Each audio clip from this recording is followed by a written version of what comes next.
আমি মুসলমান হওয়ার পরে আমার ওয়াইফকে আমি মুসলমানও বানাইছি। আমার ওয়াইফ প্রথমে রাজি ছিল না, পরে আস্তে আস্তে সে বোঝে আশেপাশে বাড়ির সব মুসলমান বাসিন্দা, ওই জন্যে আমার বউ সিদ্ধান্ত নেয় আমার সাথে সে মুসলমান হবে। আলহামদুলিল্লাহ, হেদায়েতের একমাত্র মালিক তো মহান আল্লাহ, চাইলে যে কোনো মুহূর্তে যে কারোর মধ্যে হেদায়েত দিতে পারেন। প্রিয় দর্শক, এই মুহূর্তে অত্যন্ত আনন্দের সাথে অত্যন্ত গর্বের সাথে জানাচ্ছি যে ভাই বোন আমার সাথে আছে, কিছুদিন আগেও তারা অমুসলিম ছিলেন, কিন্তু আজ তারা মুসলিম। আজ আমার আপনার আর তাদের মধ্যে কোনো ভেদাভেদ নেই। দর্শক, স্ক্রিনে থাকা এই ভাইটার নাম ছিল মনোরঞ্জন সূত্রধর, আর পাশে থাকা তারই সহধর্মিনী, তার নাম ছিল সুমি কুন্ডু। আল্লাহ সুবহানাহু ওয়া তাআলা হয়তোবা তাদের এই একটা কারণেই একদিন আরশের নিচে ছায়া দিবেন। আজকে ভাইটার নাম আব্দুর রহমান, আর এই বোনটার নাম সুমাইয়া খাতুন।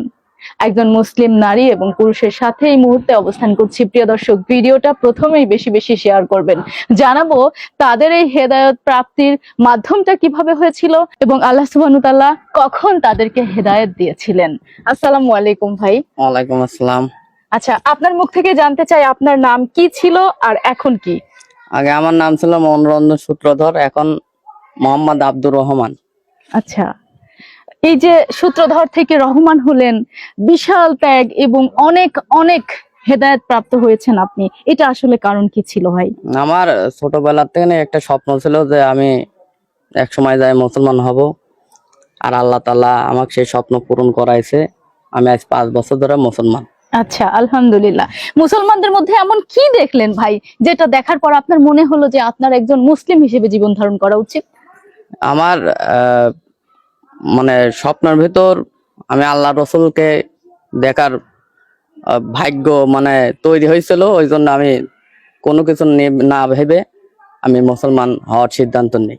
আমার মা যেহেতু মুসলমান হয়েছে, মায়ের কথা ভেবে আমি ধরেন মুসলমান হই। আচ্ছা আচ্ছা, তার মানে আপনার মাও মুসলমান? জি, মা মুসলমান হওয়া যাওয়ার পর আমিও একটা সিদ্ধান্ত হই যে আমার মা মারা গেলে তো আমি মাটি দিতে পারবো না। ওই সূত্রে আল্লাহ তাআলা আমি ধরেন মুসলমান হয়েছি। আপা, আপনি কি তাহলে এখন মুসলমান হয়েছেন?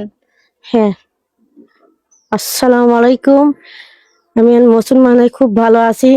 আগে চাই দোয়া করি আমি আরো ভালো করে আমার স্বামীকে নিয়ে সুখে শান্তিতে থাকতে পারি। আগের জীবন আর এখনকার জীবনের মধ্যে পার্থক্য কি? আগে সে মনে করেন এখন এত ভালো হয়েছে, মনে নামাজ কালাম পড়ি, খুব আনন্দ লাগে মনের ভিতর। আলহামদুলিল্লাহ। ইসলাম শান্তির ধর্ম। ইসলামের ছায়াতলে যে একবার এসেছে, সে পৃথিবীর অন্য কোথাও কোনো কিছুই খুঁজবে না। সারা পৃথিবীও যদি তাকে লিখে দেয়া হয়, তবুও সে ইসলামের ছায়াতল থেকে বের হয়ে যাবে না। আবারও তা প্রমাণ পেল। আমি মুসলমান হওয়ার পর আমার বাপ মা আত্মীয় স্বজনের থেকে বঞ্চিত হয়েছি।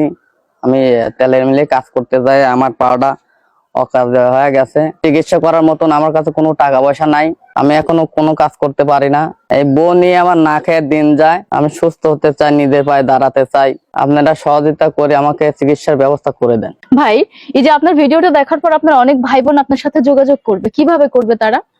আমার একটা মোবাইল নাম্বার আছে 013068220210, এইটা আমার নাম্বার, বিকাশ করা আছে। প্রিয় দর্শক, সরাসরি ভাইয়ের মুখ থেকে যে নাম্বারটা পেলেন, এটা ছাড়া অন্যথায় অন্য কোনো মাধ্যমে কোনো সহযোগিতা পাঠিয়ে কোনো রকম প্রতারিত হবেন না বলে অনুরোধ করছি। এই ভিডিওটি দেখার পরে আর বলার অপেক্ষা রাখে না যে কতটা মানবিক হতে হবে আপনাদের।